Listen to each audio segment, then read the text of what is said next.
ఓం శ్రీ మాత్రే నమః. ఛానల్లోకి స్వాగతమండి.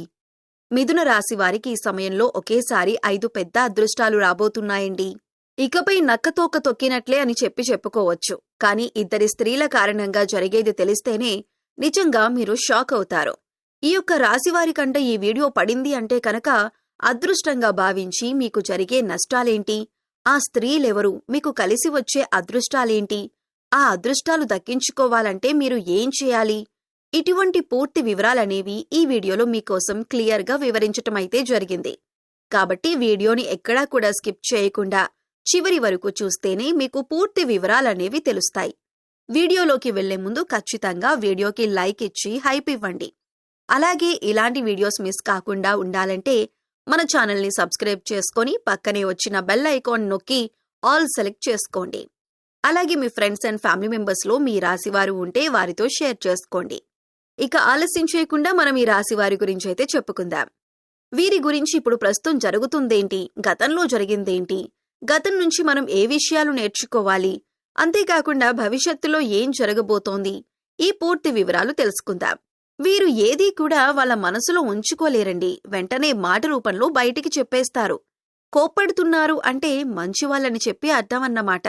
కాబట్టి వీరి యొక్క మంచితనం అనేది అట్లా చిన్న మాటతో వీళ్ళు మంచివాళ్ళు అని చెబితే చాలదండి. వారితో ఎవరికైతే బంధం ఉంటుందో వారికి నిజంగా తెలుసు వారు ఎంత మంచివారు అని చెప్పి.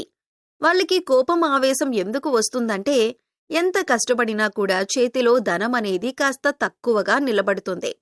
ఒక్క మాట గుర్తుంచుకోండి, మన సంతోషం మనలోనే ఉంటుంది. ఈశ్వరుడు మనలోనే ఉన్నాడు. ఎప్పుడూ దూరపు కొండలు నునుపు అని చెప్పి మన ఇంటి పక్కన ఉన్న గుడికి వెళ్లకుండా ఎక్కడో ఒక శ్రీశైలానికి, ఎక్కడో కాశీకి వెళ్లి మొక్కాల్సిన అవసరం లేదు. మన ఇంటి పక్కన లేదంటే మన ఇంట్లో ఉండే దేవుడికి మొక్కినా కూడా అదే పుణ్యం వస్తుంది. అంతేకాకుండా కాశీకి వెళ్లి డబ్బులు ఖర్చు పెట్టుకొని అంత చేసుకున్నా కూడా అదే పుణ్యం వస్తుంది. ఇక మీకు కలగబోతున్న ఒకేసారి 5 అదృష్టాలేంటో చెప్పమంటారా? ఒకటి, ఫస్ట్ అదృష్టం వచ్చేసి మీరు మీ యొక్క వ్యక్తిగతమైన మార్పుని మీరు మార్చుకోవాలి అనుకుంటున్నారు. ఇది మొదటి అదృష్టం.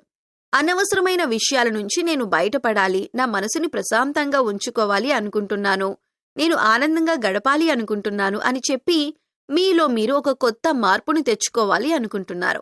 ఈ మార్పు రావటం దైవ సంకల్పం. అది మీరనుకుంటే వచ్చేది కాదు, భగవంతుడు అనుకుంటే వచ్చేది. అలా భగవంతుడు అనుకున్నారు అంటే కనుక ఆ యొక్క ఈశ్వరుని అనుగ్రహం మీ మీద పడిందని చెప్పి అర్థం. ఇంతకంటే అదృష్టం ఏముంటుంది చెప్పండి? ఇది మొదటి అదృష్టం. రెండవది, ఆరోగ్యమే మహాభాగ్యం అంటారు మన పెద్దలు. ఎందుకంటే ఒక్క ఆరోగ్యం ఉండి మనసు ప్రశాంతంగా ఉంటే మనిషి శరీరపరంగా అన్ని అవయవాలు కూడా కరెక్ట్గా పనిచేస్తున్నప్పుడు డబ్బే ఉందండి, ఆటోమేటిక్గా డబ్బు సంపాదించుకోవచ్చు. ఆరోగ్యం బాలేకపోతే మనం డబ్బును సంపాదించలేం, కానీ ఆరోగ్యం బాగుంటే డబ్బును సంపాదించుకోవచ్చు. కాబట్టి ఆ యొక్క ఆరోగ్యం అనేది మీకు కలగబోతుంది. గత కొన్ని నెలల నుంచి కానీ కొంత గ్యాస్ట్రిక్ ప్రాబ్లం తోటి, కొంచెం మానసికమైన ఒత్తిడితోటి, అనవసరమైన టెన్షన్ తోటి, కొన్ని భయాలతోటి, కొంత అంటే శారీరకంగా కొన్ని ఒళ్ళు నొప్పులు, కొంచెం చేతులు కాళ్ళు తిమ్మురులుగా అనిపించటం, ఇటువంటి సమస్యలతోటి మీరు బాధపడుతున్నారు. ఈ సమస్యల నుంచి మీకు రిలీఫ్ అనేది దొరకబోతుంది. మీకు హెల్త్ పర్ఫెక్ట్ అవ్వబోతుంది. సో మీరు హెల్దీ ఫుడ్ తీసుకోండి. ఆరోగ్యకరంగా కాయలు అంటే ఫ్రూట్స్, మంచిగా కూరగాయలు, మంచి జ్యూసులు, మంచిగా ఇంట్లో వండిన ఆహార పదార్థాలు, వేడివేడిగా ఉన్న ఆహార పదార్థాలు, ఇటువంటివి తినండి. హ్యాపీగా మీకు సెట్ అయిపోతుందన్నమాట. ఇది రెండవ అదృష్టం. ఇక మూడవ అదృష్టం వచ్చేసి మీ యొక్క వృత్తి యందు మీరు లాభాలను చూడబోతున్నారు. ఇంతవరకు కూడా ₹1 పెట్టిన దగ్గర ₹1 మీకు లాభం వచ్చి ఉండొచ్చు. కానీ ఇక నుంచి ₹1 పెట్టిన దగ్గర ₹10 లాభం రాబోతుంది. ఆకస్మిక ధనలాభం రాబోతుంది. కానీ ఇక్కడ మీరు గుర్తుంచుకోవాల్సిన విషయం ఏంటి అంటే కనుక కష్టే ఫలి అన్న మాటను గుర్తుంచుకోండి. ఎంత కష్టపడతారో అంత కష్టానికి తగిన ప్రతిఫలం అనేది వస్తుంది. మీరు కష్టపడకుండా నేను కూర్చుంటే నాకు అనుకూలమైన టైం వచ్చింది కదా, నాకొచ్చేస్తే డబ్బులు అని చెప్పి అనుకోవద్దు. కష్టపడితేనే మీకు ఆదాయం అనేది వస్తుంది. మీరు ఆశించిన దానికంటే రెట్టింపు వస్తుందన్న విషయాన్ని గుర్తుంచుకోండి.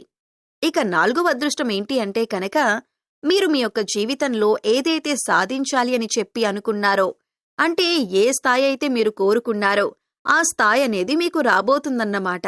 మీరు మీ యొక్క వృత్తి యందు నాకు ఇంత టార్గెట్ ఉంది, ఈ టార్గెట్ని నేను రీచ్ అవ్వాలి, ఇప్పుడు ప్రతి ఒక్కరు కూడా బిజినెస్లో నేను ఇది రీచ్ అవ్వాలి అని చెప్పి పెట్టుకుంటారు.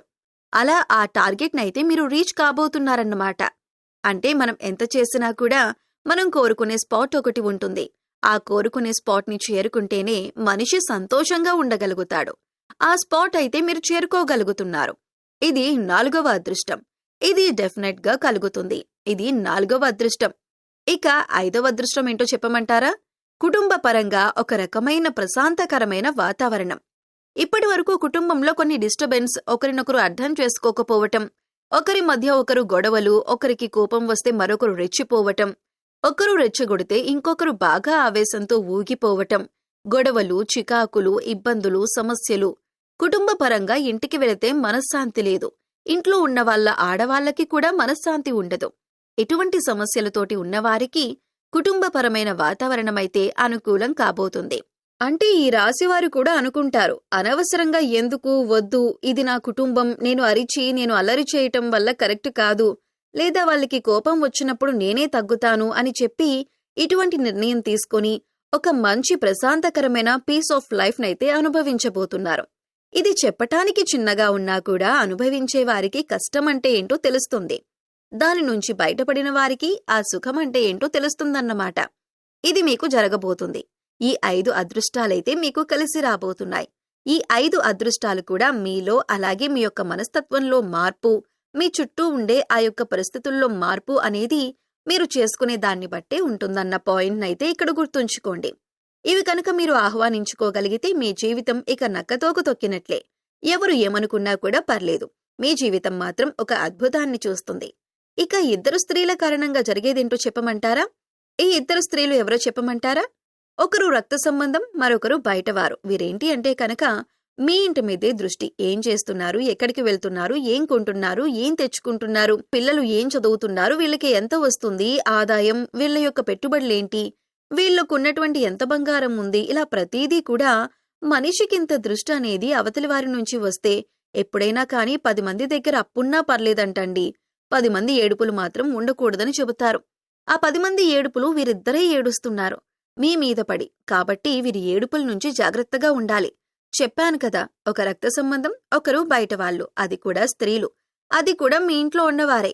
ఇంట్లో అంటే మీ ఇంట్లో ఉండేవారు కాదు, మీ యొక్క బంధువుల్లో ఒకరన్నమాట. బయటవారు కూడా కాదు. కాబట్టి ఆ స్త్రీలు ఎవరనేది మీకు గతం తాలూకా యొక్క అనుభవం నేర్పించే ఉంటుంది. ఇప్పటికే వారితో జాగ్రత్తగా ఉండండి. ఎటువంటి సంతోషాలు పంచుకోవద్దు. నాకు ఇంత వచ్చింది, అంత వచ్చింది అని గొప్పలు చెప్పొద్దు. పొగడ్తలు ఇటువంటివి చెప్పొద్దు. వారు ఏమనుకున్నా పర్లేదు, వారికి దూరంగా ఉండే ప్రయత్నం చేయండి. మీ జీవితం హ్యాపీగా ముందుకు వెళ్ళిపోతుంది. రోజులు హ్యాపీగా గడిచిపోతాయి. సో మిథున రాశి వారి గురించి వివరంగా తెలుసుకున్నారు కదా. వీడియో మీకు నచ్చితే లైక్ చేయండి. మీ ఫ్రెండ్స్ అండ్ ఫ్యామిలీ మెంబర్స్లో మిథున రాశి వారు ఎవరైనా ఉంటే వారితో మర్చిపోకుండా ఈ వీడియోని షేర్ చేసుకోండి. అలాగే ఇలాంటి వీడియోస్ మిస్ కాకుండా ఉండాలంటే మన ఛానల్ని ఇప్పుడే సబ్స్క్రైబ్ చేసుకొని పక్కనే ఉన్న బెల్ ఐకాన్ నొక్కి ఆల్ సెలెక్ట్ చేసుకుంటే మేము ఇలాంటి వీడియోస్ అప్లోడ్ చేయగానే ముందుగా మీకు నోటిఫికేషన్ వస్తుంది.